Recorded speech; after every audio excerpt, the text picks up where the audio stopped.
Barka da zuwa tashar Face Hausa 24 TV, tashar al'umma.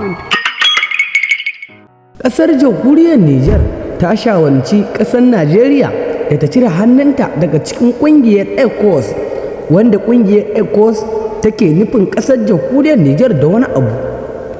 Allahu Akbar.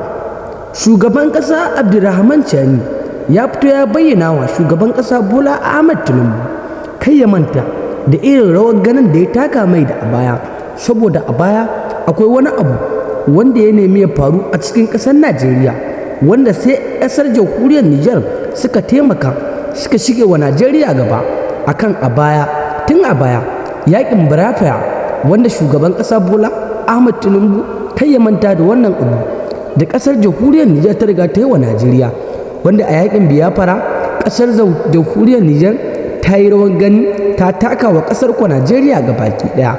Allahu Akbar. Masu sauraro dai sai ku gyara zama domin jiyo kunninku abin da ke faruwa.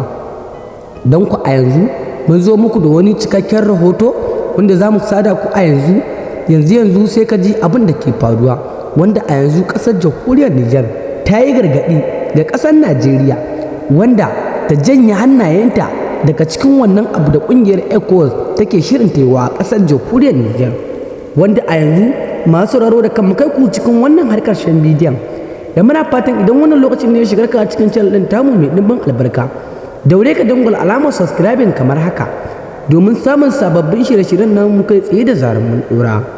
Ga dai cikakken rahoton sai ka ji abin da ke faruwa. Ga cikakken rahoton.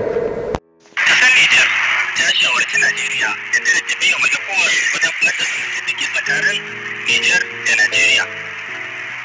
Ita wata tare da take kula da kasashen yammacin Afirka ta ma'aikatar harkokin wajen Nijar ce ta bayyana haka, inda ta tuna wa Najeriya kan irin taimakon da Nijar ta ba wa Najeriya lokacin da ake yakin Biafra, wanda hakan yana cikin dalilin da suka sa Najeriya ta samu nasara. Ita wata kuma ta yi Allah wadai da ECOWAS kan takunkumin da ta kakama ma Nijar, wanda ta ce ta yi haka ne babu gaira babu dalili.